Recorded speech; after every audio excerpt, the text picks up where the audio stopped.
quero, senhor presidente, assim, em relação a essa discussão, seria a linha daquilo que o vereador Ciel colocou na casa, na aprovação de um e na rejeição do outro, porque eu tenho a mesma opinião em relação de aprovar um e de rejeitar o outro, porque na aprovação desse enxergo o aumento da receita no município de Guarapari, que é dessa forma que nós vamos achar soluções para melhorar a arrecadação do município, melhorar o salário de todos os funcionários, mas assim, contrapondo a isso, nós temos que eliminar os cargos comissionados para valorizar quem precisa ser.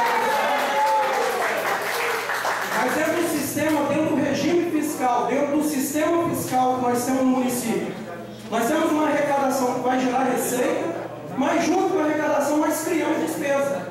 Então nós aumentamos a arrecadação e na mesma sessão nós aumentamos também a despesa do município. Então nós temos um sistema fiscal no município de Guarapari sempre gerando problema para o funcionário efetivo.